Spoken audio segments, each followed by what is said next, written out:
नमस्कार मित्रांनो, आज दिनांक 13 एप्रिल 2024. आजच्या दिवशी एक चांगला विषय घ्यावा असं मला वाटतंय, कारण की उद्या महामानव डॉक्टर बाबासाहेब आंबेडकर ज्यांनी आपल्या देशाचं संविधान लिहिलंय, त्या संविधानाची जी पायमल्ली होते, मग ती राजकारण्यांकडनं होते का आपल्याकडनं होते, हा चर्चेचा विषय आहे. त्या संदर्भात आपण बोलावं असं म्हणतो. ज्या संविधानाने लोकशाहीने आपल्याला जो पवित्र हक्क दिला, मतदानाचा हक्क दिला, त्या हक्काचा आपण किती वापर करतोय, किती दुर्वापर करतोय, याच्यावर आपण चर्चा करूया. लोकशाही आहे आणि लोकशाहीत आपल्याला मतदानाचा हक्क मिळाला, पण हा मतदानाचा हक्क आपण किती वापरतोय? आज पुणे लोकसभा मतदारसंघातल्या जवळपास 50 ते 52% लोक मतदानाचा हक्क वापरत नाही. हे दुर्भाग्याची गोष्ट आहे. याच्यात सगळ्यात जास्त जर कोणी असेल तर माझा सुशिक्षित मध्यमवर्गीय मतदाता हा मतदानाला बाहेर पडत नाही. आता याच्यासाठी अनेक गोष्टी निवडणूक आयोग करत असतो. माझा आता निवडणूक मी जेव्हा आता निवडणुकीला उभं राहणार जाहीर केलं, त्या प्रेस कॉन्फरन्स मध्ये सुद्धा या विषयावर बऱ्यापैकी मी चर्चा केली. त्यावेळेस ते कंपल्सरी करावं वगैरे. लक्षात घ्या, आपण लोकशाहीत राहतो. महामानव डॉक्टर बाबासाहेब आंबेडकरांनी जी आपल्याला संविधानामध्ये लोकशाहीसाठीची लोकशाही म्हणून जे आपल्याला स्वातंत्र्य दिलंय, त्या स्वातंत्र्यामध्ये मी कुठलीही गोष्ट तुम्हाला कंपल्सरी करू शकत नाही. मग मतदानाला जायलाच पाहिजे हे कसं कंपल्सरी करू शकेल? तुम्ही तुमच्या मनाने वागणं म्हणजे लोकशाही. मग तुम्हाला मतदानाला जायचं नाहीये, पण आता मतदान वाढवण्यासाठी काय केलं पाहिजे हेही बघायला पाहिजे. आणि अजून एक महत्वाची गोष्ट, मी जसं मागच्या काही निवडणुकींचा अभ्यास केला, पुणे लोकसभा मतदारसंघामध्ये 2004, 9, 14, 19 या 4 निवडणुकींचा अभ्यास केला, तर 4-9ला जवळपास 40-42% मतदान होतं, 14ला 52% होतं, 19ला 49% मतदान झालं. पण ह्याच्याच पलीकडे जर दुसऱ्या बाजूला जर आपण विचार केला तर विधानसभेच्या निवडणुकीमध्ये ह्या मतदानाचा टक्का वाढलेला होता, पालिकेच्या निवडणुकीमध्ये हा मतदानाचा टक्का वाढलेला होता. मग लोकसभेला का नाही? म्हणजे ज्या लोकांना असं वाटतं की मी नगरसेवक जो निवडून देतोय तो माझे कामं करेल, अरे बाबा तू खासदार निवडून देतोय तो देशाचं प्रतिनिधित्व करतोय, त्याच्यासाठी सुद्धा योग्य माणूस गेला पाहिजे. निवडणूक जेवढी छोटी तेवढ्या छोट्या लोकांकडे मतदानाचा कल वाढतो, निवडणूक जेवढी मोठी तेवढा मतदानाचा कल कमी का होतो, हा विचार करण्यामागचं कारण आहे.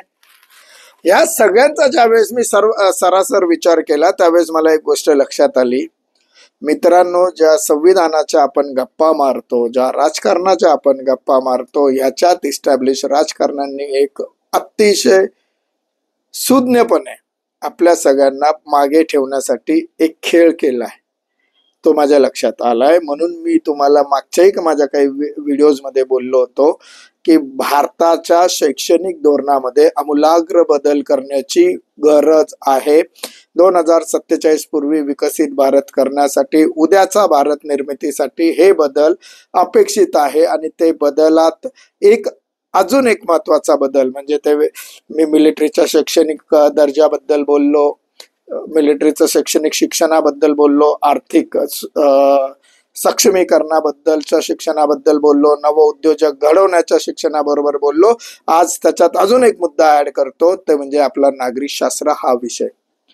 विचार करा, ज्या देशाच्या संविधानाबद्दल, राजकारणाबद्दल, नागरिकाच्या अधिकाराबद्दलची जी माहिती आहे त्याची पुस्तिका एक 10-12 पानाची, 10 किंवा 20 मार्काचं वेटेज असलेला छोटासा विषय करून ठेवून दिलेली आहे. नागरिक शास्त्र डिटेलमध्ये शाळेमध्ये का शिकवलं जात नाही? का शिकवलं गेलं नाही? तर याच्या आधीच्या सरकारने 1947 ते 1999 पर्यंत 95 पर्यंत जे सरकार या देशात होती त्यांना कधीच असं वाटलंच नाही की मी या देशातल्या नागरिकांना नागरिकशास्त्र समजून राजकारण समजू द्यावं. आता तरी सोशल मीडियामुळे, न्यूज चॅनल्समुळे जर आपल्याला राजकारण समजायला लागलं असं म्हणत असाल, तर नागरिकाचे अधिकार सुद्धा तर समजले पाहिजे. लहानपणापासून शाळेमध्ये नागरिक शास्त्र डिटेलमध्ये शिकवलं पाहिजे. लोकशाही म्हणजे फक्त लोकांनी लोकांसाठी करायचं राज्य, चालवलेले राज्य म्हणजे लोकशाही असं न म्हणता ते लोकांनी निवडून देण्याकरिता निवडणुकीला स्वयंस्फूर्तपणे बाहेर पडून 100% मतदान करण्याकरिता का केलं पाहिजे, त्याचा फायदा काय होतो, ह्या सगळ्या गोष्टी नागरिकशास्त्रात शिकवल्या पाहिजे. आज अनेक सुशिक्षित लोकांना लोकसभा, राज्यसभा, विधानसभा, विधान परिषद, राज्यपाल नियुक्ती, राष्ट्रपती नियुक्ती, मुख्यमंत्री कसा होतो, आपल्या राज्यातल्या जागा किती, कुठे कोण उभं राहतो, नगरसेवक किती, नगर महापौर कसा होतो, स्थायी समिती म्हणजे काय, ह्या सारख्या साध्या गोष्टी समजत नाहीत. का नाही समजत? कारण की आपल्याला नागरिक शास्त्र शाळेमध्ये पाहिजे तेवढं शिकवलं नाही. ठीक आहे, आज आपण एवढे कॅपेबल आहोत की आपण वाचून समजू शकतो, पण माझी इच्छा अशी आहे की उद्याच्या भारत निर्मितीसाठी आजपासून आपण नागरिक शास्त्राचे धडे आपल्या मुलांना दिलेच पाहिजे. शाळेत शिकवायला सुरुवात झालीच पाहिजे. आणि जोपर्यंत शाळेत होत नाही तोपर्यंत आपण आपल्या मध्यमवर्गीय घरामध्ये उद्याच्या भारत निर्मितीसाठी उद्या दिनांक 14 एप्रिल 2024 पासून मी स्वतः म्हणतोय, माझं एक इच्छा असेल, आंबेडकर जयंती, डॉक्टर बाबासाहेब आंबेडकर यांच्या जयंतीचं निमित्त साधून मी माझ्या मुलांना नागरिक शास्त्राचे धडे द्यायला लागेल. मला जेवढं राजकारण समजतो, मला जेवढं नागरिक शास्त्र समजतो, ते मी माझ्या मुलांना शिकवेल, ॲडिशनल नॉलेज ग्रॅप करेल आणि माझा मध्यमवर्गीय मुलगा मुलगी उद्याच्या भारत निर्मितीसाठी सक्षम एक राजनेता बनवेल. हा विचार आपण मध्यमवर्गीयांनी केला पाहिजे.